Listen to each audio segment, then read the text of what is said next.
Tune in to the Real Estate Roundup with the River Counties Association of Realtors.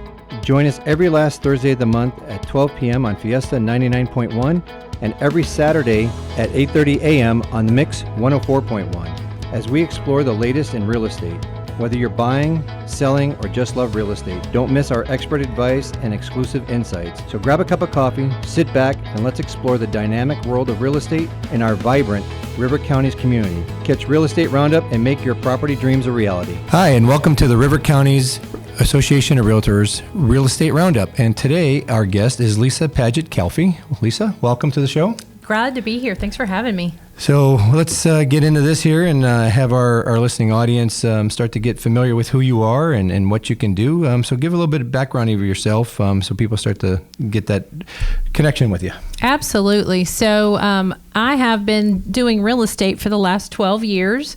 Okay. Prior to that, I worked in early childhood with our preschool age children for 25 years. So wrangled children and then decided that I wanted to do something different when my children grew up and left the house. Sure. And so how I got into real estate, I actually was purchasing a home in Ringgold, Georgia, just over the line. Sure. And my real estate agent said, you'd be really good at this. You should think about it. And of course, I was terrified to switch careers and go from a salary position to a commission-based position. Right. But, sometimes you have to take a leap of faith. So I did that and haven't looked back and really enjoy helping people buy and sell properties and homes. And it's been a really great career change for me. That's awesome. And, dealing with children and dealing with real estate, sometimes it kind of connects together, right? It can. It sure can. So you are the co-owner of the Source Real Estate Group. Tell a little bit about that so people understand where you're at and about your company. Absolutely. So 3 years ago, actually, March of 2025 makes our 3-year anniversary. Congratulations. My business partner and I, Linda Carter, not to be confused with the original Wonder Woman, but she is a Wonder Woman in real estate. We decided that we wanted to open a boutique firm. We were with a big name firm and had a great run there and liked all of the things that we learned and grew with there, but just decided that we wanted to do something on a little bit of a simpler scale and on a smaller scale. So we opened our firm and we now have 23 agents in our firm. Wow. And we are like a small family. And everybody supports each other. We work together, and we felt like we could provide that hometown service with a small boutique firm, and it's been a wonderful journey. We really enjoy doing that. That's amazing, and that's kudos to you for having that many agents in that short span, and that's really great. It's been great to experience that growth, and we're a little particular, and we like to have agents that have the same belief systems and the same philosophies. And so we have had those agents join us, and we're always looking for agents that want to grow in their business, but also want to be in a environment that focuses on being real client centered. Okay. And so that's been kind of our focus, is just making sure that our clients are always taken good care of. That's awesome, and that's a great way to run your business, and that's going to obviously extend out to the clients that you guys deal with, and they're going to see that and feel that and understand that. Absolutely. So, tell our audience where they can find your company at. Some contact information, address, websites, whatever you want to put out there. Absolutely. So our physical location, we're located in Chattanooga. We're soon to be moving to Ottawa. Be a little bit more centrally located for all of our agents. But we are located there on Lee Highway and Shallowford, almost there at the intersection. Of course, with real estate, I am licensed in Tennessee and Georgia, always have been since I first initially got licensed. So I cover many, many areas. And my contact information, you can reach me by my website, which is PagetHomeSearch.com, and we can also be reached with email. I'm at lisasellschattanooga@gmail. I know that's a mouthful, and it sounded great and brilliant when I did it, and then when you try to spell it, it's like, whoa, wait a minute, how many T's and how many O's? Sure. And then beyond that, you can call me or text me. I love a phone call, 423-802-0875. Okay, that's great, and we'll reiterate that to everybody a little later on in our show as well, so to get all the right contact info for you. I know today you want to talk a little bit about land in Tennessee and buying land. So why should somebody think about buying land in Tennessee? What's the advantages? What's the things they should look out for? Let's talk about that a little bit. Sure. So I happen to be the wife of a farmer. And so, land is very important to farmers. They love the land. And we all know that the thing about land is we're not making any more of it. Right. So what we have currently to sell is all we're ever going to have. And I noticed that a trend started happening right when we had the lockdown in 2020, where people were thinking, I need to move out of a subdivision and I want to have space and I want to have land and I want to be able to grow my own food, have animals. I had a lot of clients that were selling their neighborhood homes and buying up 5 to 10 acres, building a house, doing what was referred to lovingly as homesteading. Sure. And a lot were homeschooling their children, and they wanted that environment for their kids to learn and grow in. And so what I'm seeing is that why should we buy land? We should buy land because it is a fading commodity. Sure. And so buying land, you're investing in something that obviously we can't recreate and we can't make more of, but you're investing in something, and especially in Tennessee, because in Tennessee, obviously we're seeing people come here and that trend is happening, and people are looking for land because if they're coming from some of the bigger states up north or a little bit further west, land is very expensive. You can buy a postage stamp and it might cost you $1 million. And here our land is a little bit more affordable in their eyes to be able to buy and to build a home, or to buy an existing home with some land attached to it. And we also in Tennessee, we have some tax breaks whenever you're buying land. So we have what's called the Greenbelt tax break.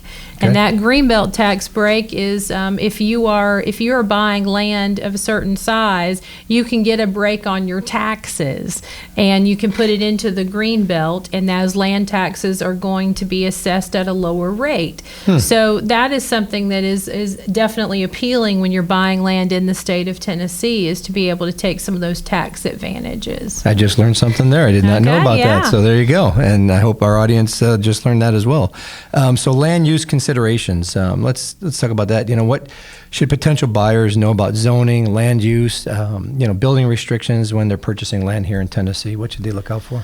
Well, I think it's very, very important to know what you want to use the land for before you even start the process of looking. So if you're going to want to build, let's say you decide you want to build a tiny home. We've seen a trend in that. Tiny homes can be built on site, or they can be prefab and brought in. Well, we are seeing some counties are starting to make some restrictions around tiny homes, and they're only allowing a certain number of tiny homes in a community, or they're not allowing them at all. So you've got to check with the county that you're going to be building in to see what restrictions may exist on the county level. And it may be different everywhere that you go. Maybe you're buying land because you want to start doing chicken houses and you want to go into that business. Well, that's going to come with a land use is going to be what you've got to check into. It's going to be zoning as well as your land use. So we have lots of different zonings here in the state of Tennessee. You might have a agricultural zoning. So if you're agriculturally zoned, it doesn't automatically mean that you can go out there and put a chicken house in. Because the county may have some different restrictions, and the land itself may. So when someone buys land, they could have bought that land 40 years ago, and when they became that landowner, they went and they said, I want that deed to be restricted so that there can be no chicken houses on this land ever. And so that's going to carry through every single time that property changes hands. That restriction is going to stay there because it's in the deed. And so you've got to have, if you're working with an agent to buy land, which I highly recommend, because when you've got a local agent, they will know the land, they'll know the ins and outs of the area, but that agent's going to put you in contact with a title company And a title company, their job is to research that deed. And part of that research is figuring out what restrictions may be on that deed for what you can and cannot do with that land. Okay. And so before they go and say, this is the piece that I want to set up my forever home on, but my forever home, I actually want to build I want a mobile home to be put on here. Before you go and actually buy that property, you've got to make sure you can use that land for the purposes that you want to. And that's going to be a title company pulling that deed and letting you know, yes or no, you can put that mobile home on that property. So restrictions are definitely something that has to be checked into on a county level and on an individual property level, as well as zoning. So it's probably safe to assume too that don't assume it. I mean, right? You just never know. That That's a seller that's selling it might have forgot, like you said, deed restrictions that's there from 40 years ago. Absolutely. So don't assume what you're being told is accurate. Check the facts for yourself is what you're telling everybody. You've got to verify it. When you are buying land, you've really got to verify everything about that land before you go in there and decide, hey, this is the perfect. It may have the perfect view, right? But if you're doing something wonky with it, you might want to make sure that you can do it. And if you're in the county and it's in the city limits as well, you need to check with the city too, right? Because you could have restrictions from both. Oh, absolutely. Okay. You're going to have a double restrictions in most cases. Yeah. Like, for instance, I'll tell you, so in Hamilton County, it's been on they have had for several years a restriction to where they're not going to be issuing any permits to build duplexes within the city limits, any new permits. No, okay. So if I have someone saying, hey, I want to build a duplex in the Chattanooga city limits, and we're not going to be able to do that. We're going to have to go outside the city limits in order to do that. Okay. And there may be some specific restrictions that are pertinent to the city of Cleveland or Bradley County. Georgia's going to have a different set of restrictions if you're in that little tri-state area there and looking to build. So all those things come into play. Yeah, definitely. And just, do your homework as much as you can. Yes. And as you said, get somebody that knows how to help you buy land so they can check all that Absolutely. for you. So let's talk about the financial aspect a little bit. How does the process of financing land purchases differ from buying a home? And, what should the buyers prepare for financially? So when you are purchasing land, you're not going to be doing a traditional type loan that you would do on a home. Okay. So when you're going to buy land, you're going to have to go to someone that is typically going to be a local bank. You're gonna get a land loan, and if you're gonna build, they offer different products. So let's say that you are gonna build right away on this piece of land. Sure. Sometimes they can do a package loan. So you're doing a land and a construction loan all together. Okay. And you're gonna purchase the land first, but the construction loan's gonna be wrapped into that. So those are different options. We have some rural lenders that typically are lending to farm type things, but some of them are going to be able to lend to you if you have at least 5 acres or more. They have some really good products, and most of those are actually where you become a member of that particular it's a co-op type thing, and then you get residuals going forward, so it's kind of a win-win. Okay. So you may be paying that interest in, but you're going to get that residual check back. You could get part of that interest back in that residual check. And so we've got lots of different options. When going into doing a land loan, you should probably anticipate that you're going to be putting 20% down of the land cost. It is not going to be zero down like sometimes we can do on an actual mortgage. Sure. So I've seen some lenders that will do an actual appraisal on the land, and then other lenders will consider what the actual tax assessment is, and they will lend only on the tax assessment, and then you're going to make the difference up with the down payment. So lenders are going to vary about how they treat land, and I think you've got lots of different options. Every once in a while, we'll see land that the owner will be willing to finance it themselves. Yeah, so, okay. That's still out there, and might not be a horrible idea if the land, and honestly, if I'm a landowner and I I want to sell my land, and the money I make from that land, I can go put in the bank, and the bank's only going to pay me 5%, but the going rate for interest is in the 7s. Right. Why would I not consider an owner finance? Sure. I'm going to make a little more money than I would just sitting that in a money market account, potentially. So there may be some options out there that the landowner says, hey, I'm going to do well on this interest, and I'll do a short term, maybe a 10-year note.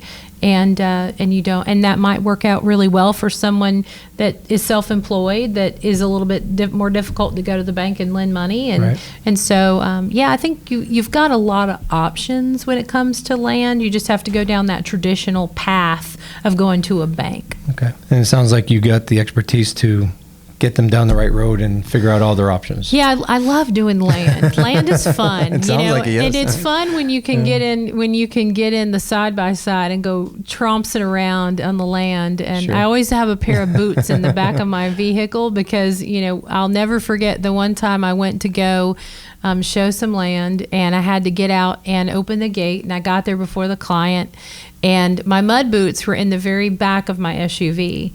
Well, I opened the door, and it had rained a lot. There was probably at least a foot of mud that I was going to sink into.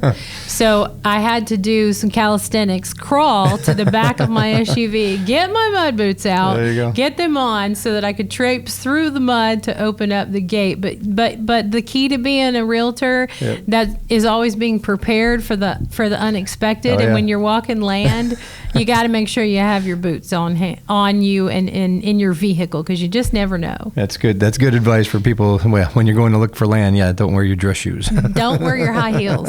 So let's talk a little bit about due diligence. We talked about that you should check the county and the deeds and all that stuff, but there's other things that they should check too. So, so before closing on the land, such as soil tests, surveys, utility, sometimes people don't think about that, and then the utilities are 2 miles down the road. So let's talk a little bit about that for what they should look out for in their due diligence. So I feel like land is one of those things. You have a little bit more due diligence with land than you possibly do with a home. You're going to get a home inspector to come in and do all that kind of due diligence stuff for you when you're purchasing a home. But when you're purchasing land, you've got to know that land is going to be useful for what you're trying to do with that land. And so you want to, first, you've got to have a soil scientist come out and do a soil test. We used to call it a perk test, and now they call it a soil test. Okay. And so it's interesting that in the state of Tennessee, we don't have a ton of soil scientists, and they have to be registered with the state of Tennessee to perform that test. You can go online and you can go to the state of Tennessee and pull a master list of all those people, and it's not very long to cover the entire state.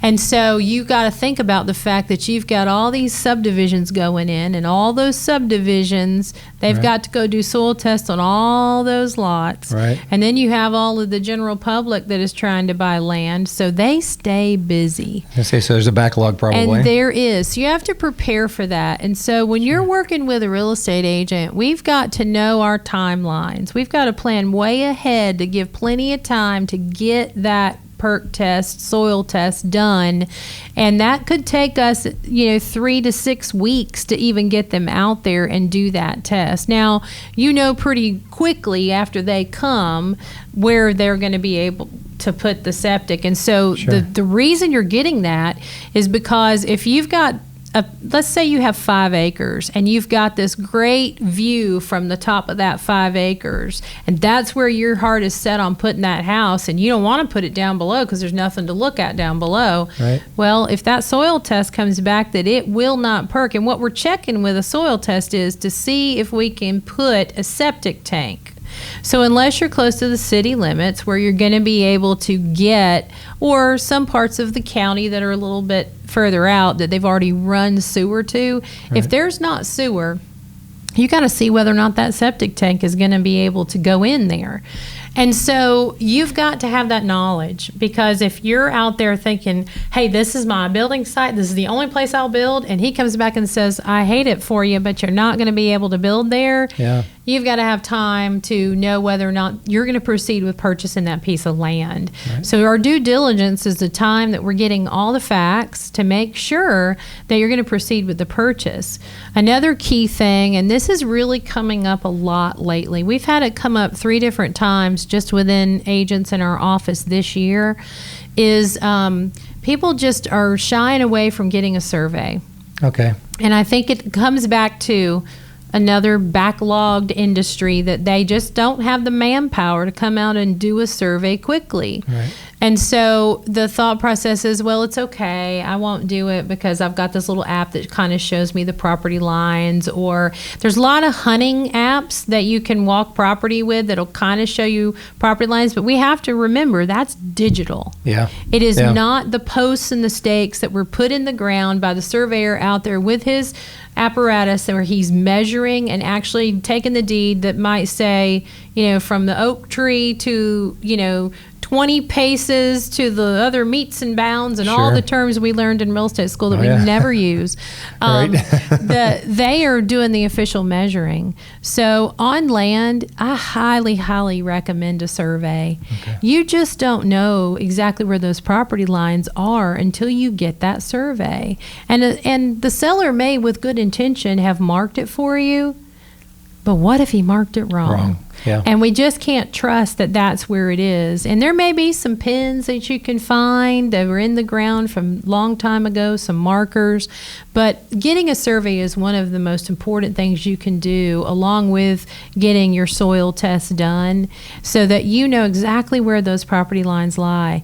And then another part of your due diligence with that, we call this a feasibility study in our contracts. And it's, am I going to be able to get power? How much is that power going to cost me? Sure. You want to get all that done during that due diligence period. There's things like, if I'm going to be at the back of the property, how much is the driveway going to cost me? Yep. So you need to know how much is power going to be to get there, how much, and do we have internet service? Sometimes we forget to ask that question. Simple thing we take for granted. I mean to tell you, and we saw that Starlink was the saving grace for North Carolina during the floods. They were able to get some communication going.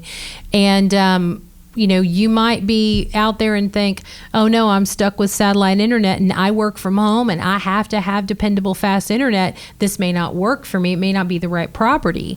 And so you've got to check all those things. And as an agent, that's one of the things I'm talking to my clients heavily about is we've got to make sure that this will do all the things.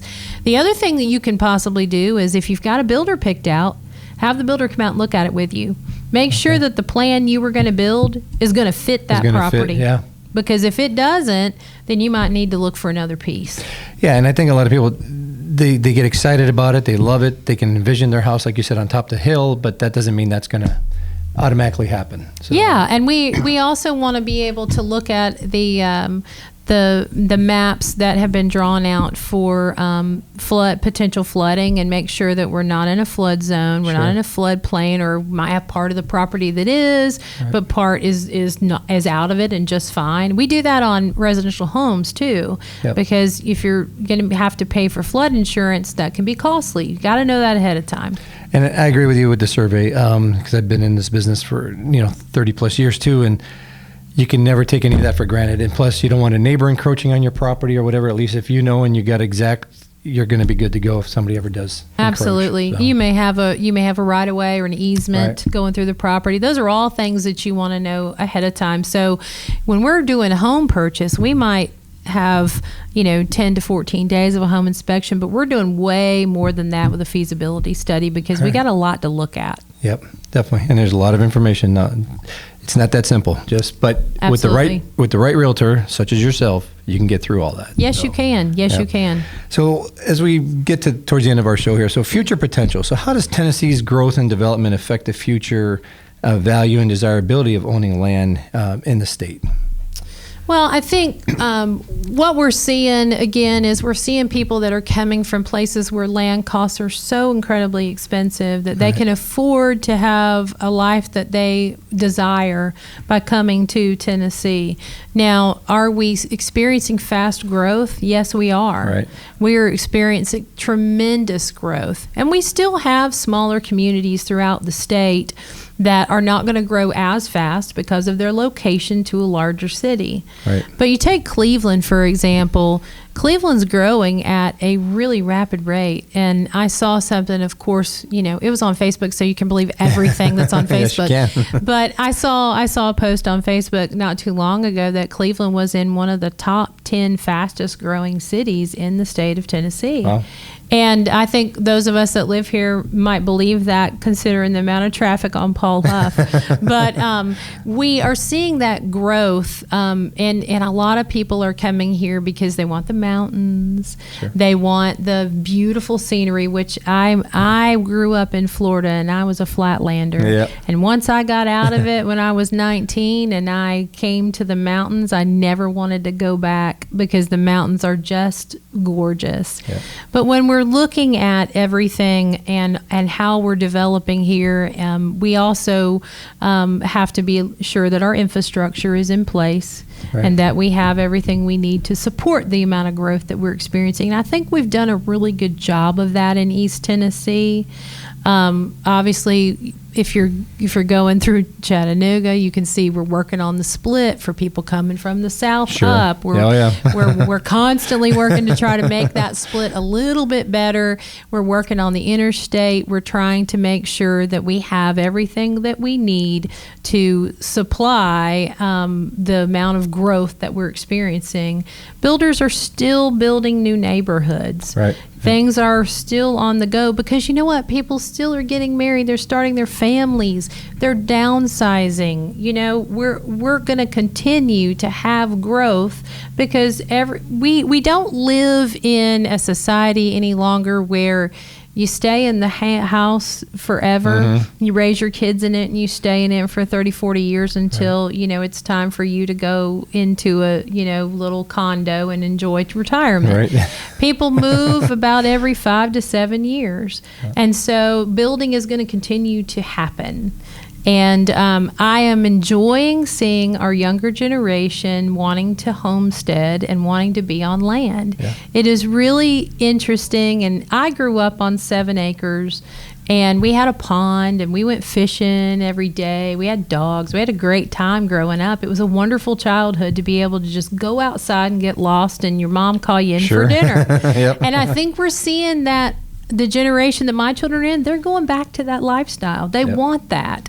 And that's wonderful. And that's where buying land comes in. Yeah. And I don't know if you've noticed, but chickens are the new fad. Yeah. Everybody wants a chicken Yep. or 2 yeah. or 3. I hear quite a few in the neighborhoods. Yeah. So everybody is enjoying having, a little bit of livestock, their own eggs, getting back to nature. Sure. So I think Tennessee's a great place to do that because you've got an opportunity to own land. We still have land to sell, right? And so that's what's important is when you're looking for that area that you want to buy in.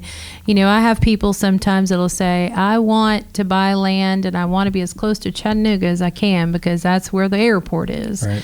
Well, there's not much land in Hamilton County.